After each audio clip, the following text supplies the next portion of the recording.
Professional wrestling, the American Adversaries. All right, welcome back to the show, folks. That's right, you got the American Adversaries.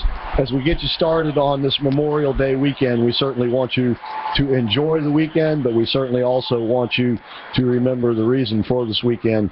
As I said on yesterday's show, I think Memorial Day is the most important of our non-religious holidays, because without the blood that was shed that we respect on Memorial Day and we remember on Memorial Day, we wouldn't be celebrating any of the other holidays. Unless they coincided with the Nazi holidays or the Russian holidays. Or the Japanese. Or there you go, stereo. I remember Dan Aykroyd. Wait a minute, we got to get your mic on. There you go. All right, what's that? Instead of celebrating Thanksgiving, you guys would be eating fish heads and rice. And he's so right. Yeah.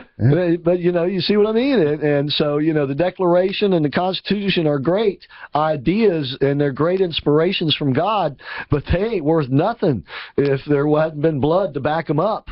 I mean, in essence, those things were written with blood. Well, you know, and they're not the living documents that most of the attorneys think they are.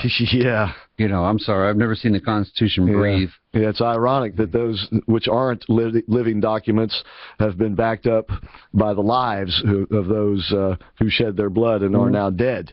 And are not, to protect those and are ideas. not allowed to be changed. That's right. Healthcare has been a part of this country for 4 years now, Obamacare. Yeah, and that's only getting worse. By the way, there's a headline article in today's Wall Street Journal. Insurance companies all over the country are proposing to raise their rates by an average of well over 30% for next year as a result of the extra costs due to Obamacare. Well, this is the entire plan, because they want to nationalize it and the government take it over. Well, I wish it were as simple as that. But actually, I believe that these people think they're so smart that they could have done it, and then that wouldn't have happened. And that's what really scares me, because they really don't know what they're doing. No, they don't. They have no clue. And I was kicked off of all the insurance panels that I used to belong to because they could now.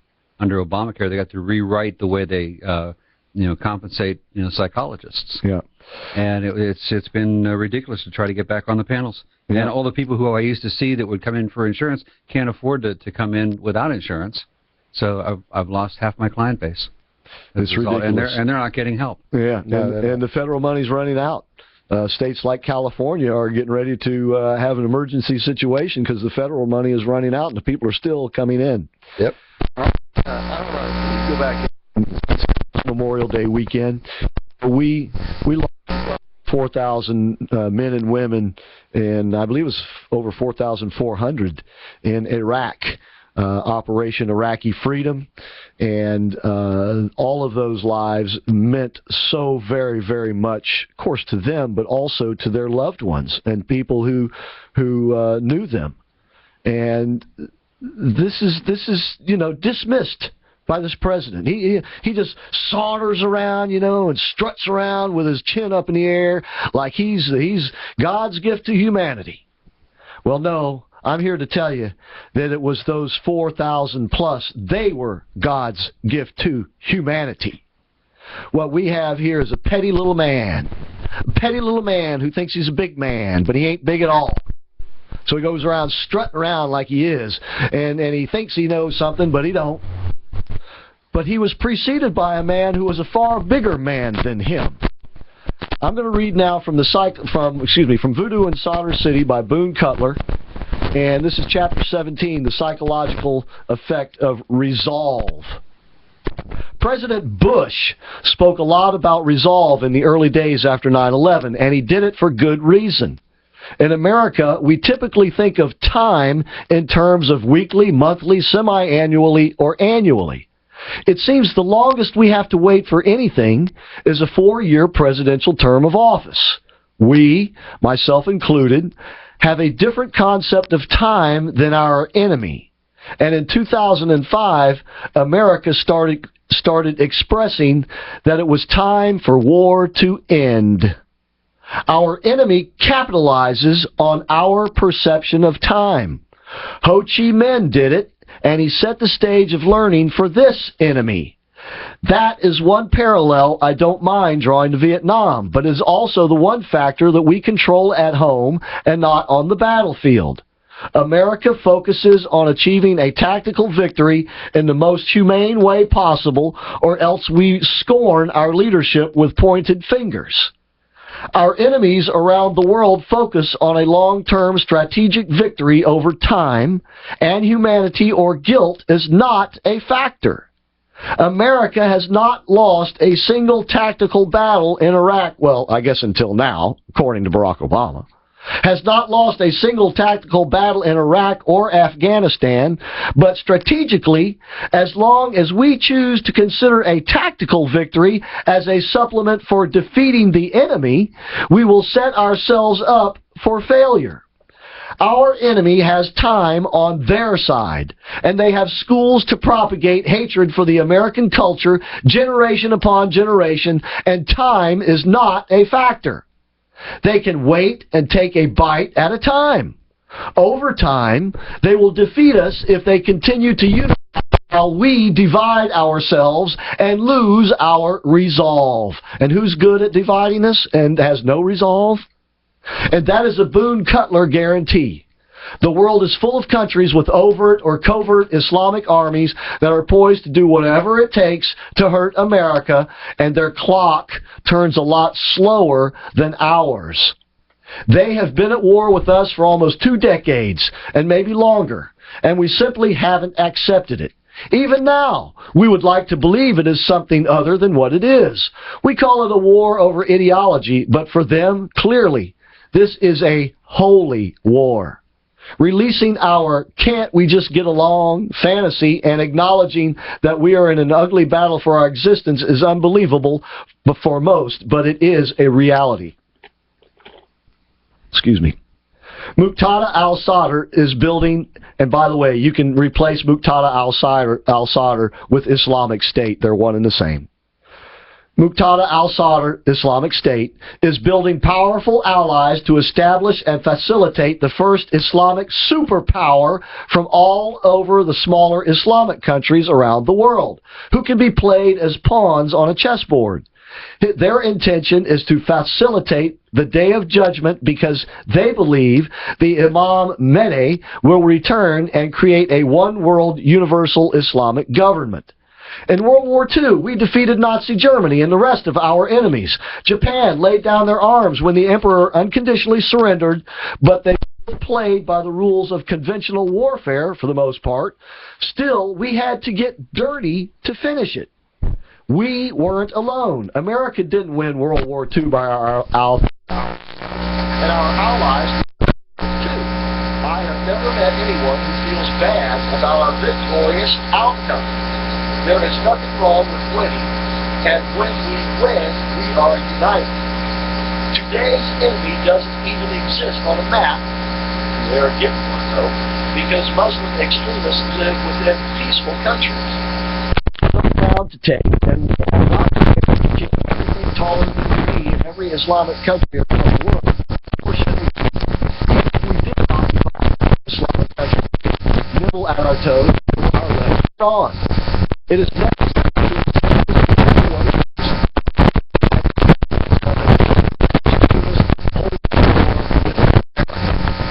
vast majority of Iraq different than every German was not us. An Islamic fundamentalist may not only wish to control the region of extremists, right now, the Islamic State and their allies want to rid the world of everything. This is why they destroy all these agencies.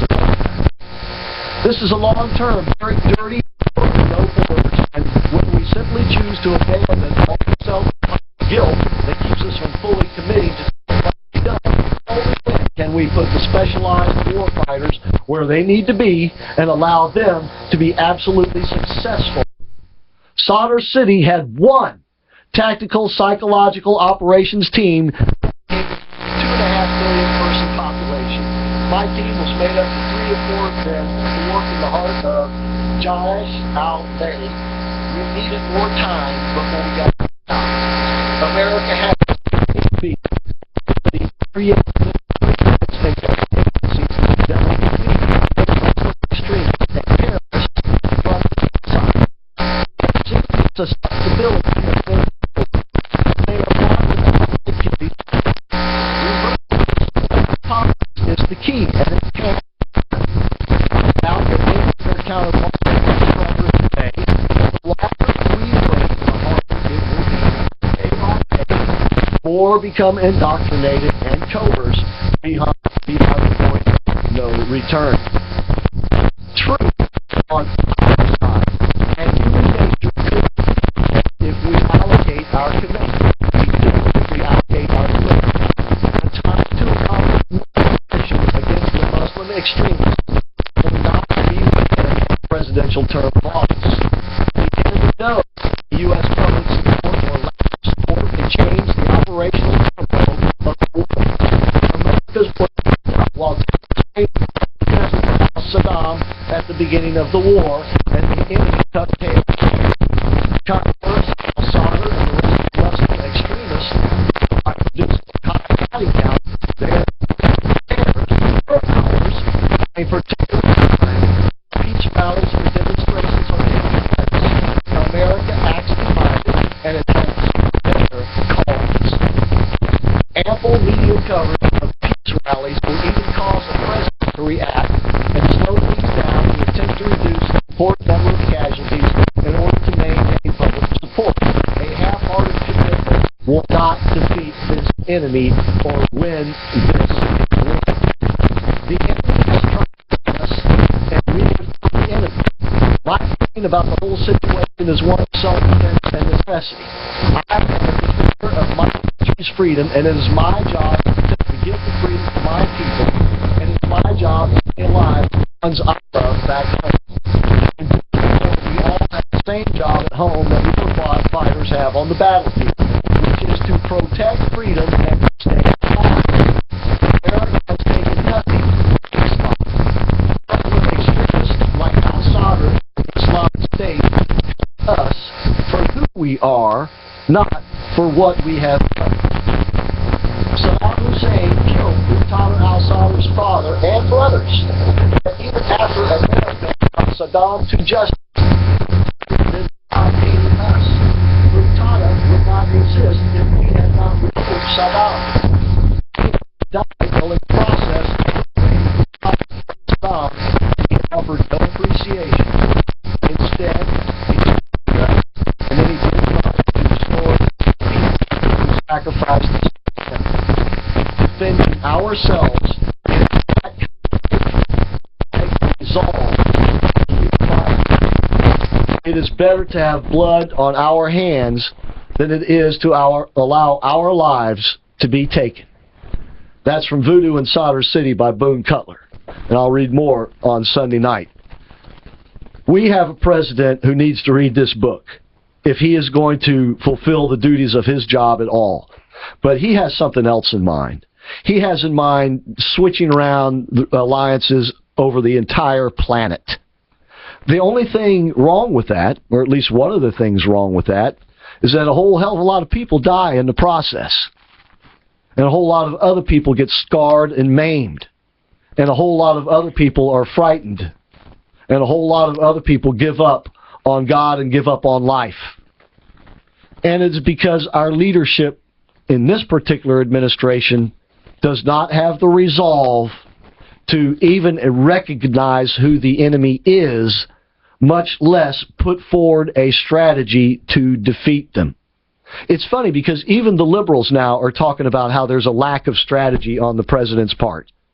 Yeah, you kind of wonder, are we getting close to an election? Because the distancing is already starting. The psychological distancing. Yeah, from this president. Right. And his approach. This is why they can go back to their constituency and say, well, I don't agree with the president, so you elect me so I can go back and correct things when we get the next one in. And this is going to be tricky for Hillary Clinton. Because, of course, she was his Secretary of State for the first term of his office when he made such terrible decisions such as leaving Iraq. I'm going to read a little bit from Victory in Iraq at the top of the next hour, where it talks about how the situation in Ramadi, the city that was just lost last weekend, was pacified. In other words, we had taken control of Ramadi and put in position local police and military who were standing up to the fight as long as they had U.S. in the lead. Well, since you gave him a tease for reading more, I'm going to give him a tease and say that at the top of the hour, I'll give you a way that you can honor the fallen veterans at your house this Memorial Day weekend after we start the second hour. There we go. All right, so don't go away. We still got some of this hour to chew up.